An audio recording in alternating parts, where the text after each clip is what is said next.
Je me trouve soudain à la tête de ce peuple que le Verbe de Tété a établi. Ce peuple élu qui est innombrable à cause de sa multitude. Point. Je suis le serviteur de Tété. Mets-moi donc de l'intelligence, avec I majuscule. Il ne demande pas l'intelligence que possédait son père, ni son grand-père, ni le père de son père, de l'arrière-grand-père. Non. Il ne demandait non point l'intelligence de ceux du visible qu'il a pu côtoyer. Mais il demande une intelligence qui n'est pas à la portée de ceux de la chair. Donc il dit ici, mets-moi donc de l'intelligence dans l'esprit et non dans le cerveau, dans l'esprit. Parce que mon monde a compris ici que c'est spirituellement, avec la sagesse de l'esprit, de monde dit qu'il faut gouverner, qu'il faut rendre la justice, il faut rendre l'équité, la droiture, l'ordre établi. Donc il dit ici, parce que mon m'enseigne à moi,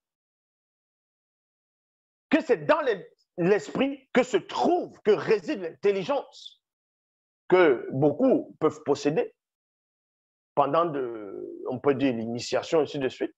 Mais il demande une autre forme d'intelligence dans son esprit pour gouverner le peuple et distinguer le bien et le mal, le bien du mal. Donc, il ne demande pas l'intelligence ici pour surpasser son père, ni surpasser les âmes ou montrer qu'il a la connaissance. Mais il demande l'intelligence pour un but précis, pour gouverner le peuple avec équité, avec vision, avec sagesse. Pas comme il y a des gens qui gouvernent, des présidents corrompus, ils s'asseyent au pouvoir, au trône, dans le palais, ils font des années, ils n'ont plus de vision pour le peuple. Le peuple se dégrade de jour en jour. Les portes d'entrée s'ouvrent. La compromission avec des nations étrangères, le meurtre, la barbarie, l'injustice, le vol s'accumulent au fil des temps. Parce qu'ils n'ont pas la vision. Ils n'ont pas été initiés. Ils n'ont pas été établis. Mais le monde dit ici qu'ils veulent la sagesse pour gouverner. Ils veulent l'intelligence qui s'émane par-delà les cieux visibles pour distinguer le bien du mal. Ça ne veut pas dire qu'avant l'apparition du Mutatedi dans le plan des songes, comme on n'arrivait pas à distinguer le bien du mal en fonction de son état de conscience, en fonction de sa capacité. Parce que chacun a la notion du bien et du mal, mais à sa portée. Mais lui veut distinguer le bien du mal en étant dans un autre plan, dans un autre état de conscience, en profondeur. Sans cela, virgule, qui est capable de gouverner un peuple si important? Dans ce cas, le fait, ce n'est pas seulement de gouverner un peuple, d'être président, d'être un roi et de s'asseoir, prendre des ministres, une organisation, et puis commencer à prendre des impôts, des taxes par-ci, par-là, gouverner. Non. Un président dans un peuple, dans une nation, dans un pays, est là comme un père qui éduque ses enfants, qui initie ses enfants, qui les protège, qui les nourrit. Mais ces présidents ont oublié, n'ont point connu cela, n'ont point été initiés par rapport à ça. La plupart des présidents font quoi? Ils veulent régner seuls Ils divisent pour mieux régner avec le tribalisme. Et c'est comme ça qu'ils font. Ils massacrent les opposants, ils enferment certains. Les autres sont obligés de fuir en exil.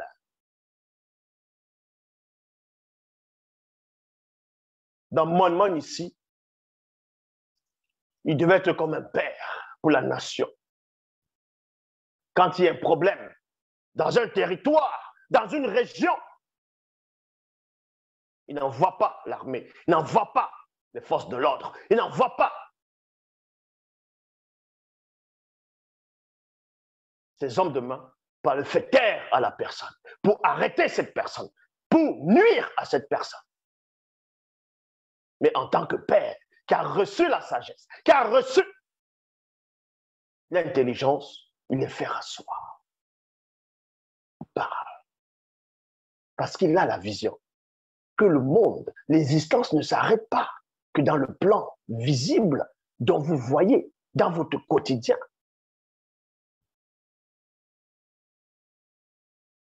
Et Moutate dit à Manman, je retiens que tu m'as demandé, non, que tu n'as demandé pour toi, virgule, ni une longue vie. Pourquoi Moutate lui dit ça? Ni une longue vie. Parce que bien des siècles avant Manman, il y avait des patriarches qui vivaient des longues vies. 500, 600, 700, 800, 900 ans. Ils vivaient très longtemps. Et Manman était conscient de cela. Mais il n'a point demandé à vivre longtemps sur la terre, à dépasser 200, 300, 400 ans. Non. Ni la richesse. Il n'a pas demandé la richesse ici. Comprenez que quand Moutate dit, celui qui guide et qui intronise les initiés, dit à Manman qu'il n'a point demandé de richesse. Moutate dit, c'est néanmoins que Manman était déjà riche. Parce que c'est un prince. Il était prince au départ, et c'est un roi maintenant. En tant que roi, il a une chambre de trésor, il est riche.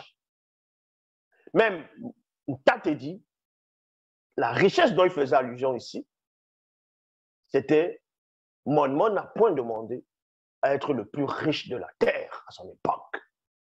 C'est en cela que Moutate est en train de faire allusion. Mais Manman a compris ce message parce que c'était un langage, une conversation initiatique. Ni la mort des non-initiés et des blancs, et même celle des sans-mêlés, donc métis. Puisque tu demandes pour toi de l'intelligence, afin d'être attentif à l'équité, j'agirai selon ta parole. J'agirai selon ta parole. C'est-à-dire qu'avec cette intelligence, si tu fais du n'importe quoi après, avec cette intelligence que je vais te donner, dis-toi que c'est toi qui l'as demandé. Tu en rendras compte.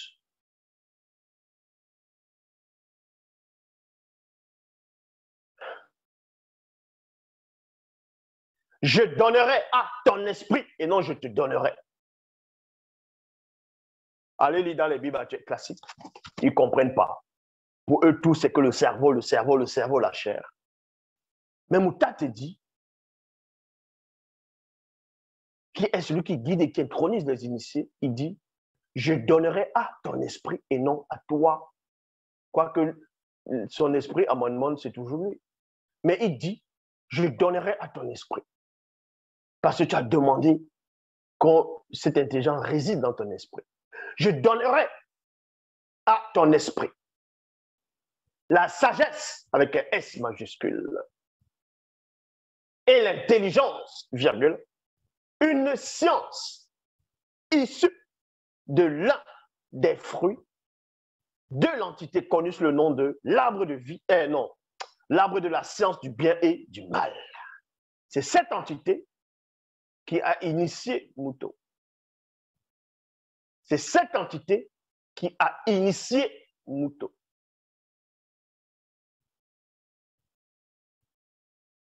dont elle n'avait même pas droit. Ni Moto n'avait le droit d'être initié par cette entité. On n'a pas dit, Moutate dit, qui avait donné cet ordre à Moto, n'avait pas dit à Moto que toi et ta postérité, vous n'avez point droit d'être initié par l'entité de la science du bien et du mal, mais uniquement toi.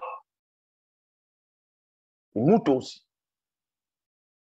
C'est pour ça que Moutate dit ne se contredit pas. Donc, s'il permet de donner ça à Mon, c'est qu'il n'y a pas cette interdiction ici.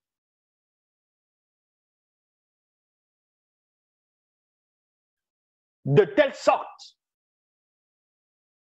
qu'il n'en aurait jamais eu après Mouto et ceux connus qui ne se lèvera jamais plus après toi, virgule, une autre personne dotée d'une telle sagesse et intelligence, excepté les deux êtres qui viendront chacun à leur tour naître dans la condition du visible parmi le peuple Sawa. De plus, virgule, je t'accorde ce que tu n'as pas demandé. La richesse, entre parenthèses, corps. La richesse, entre parenthèses, corps. Puisqu'avec les richesses du visible, c'est ton corps qui a besoin de ça. Et mentalement, tu es content, émotionnellement, voilà, tu es à l'aise. Donc, la richesse, le corps, le pouvoir, âme, et la gloire, esprit. De sorte que, pendant toute ton existence terrestre, aucun roi ne t'égalera. Il y a point ici.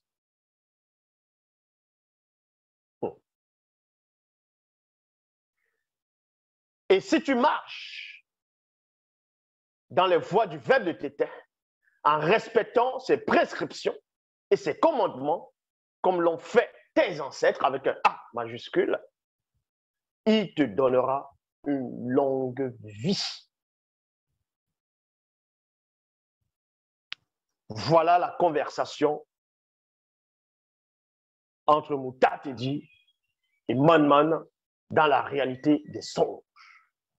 Voilà en partie d'où provient la source de sa grande richesse, hormis la richesse qu'il avait déjà en tant que roi et aussi en tant qu'héritier.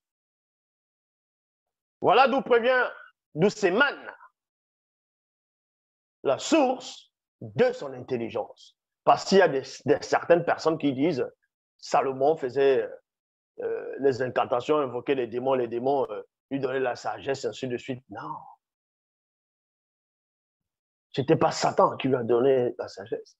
Ce n'était pas les anges déchus, donc les Bamololma Bunglané.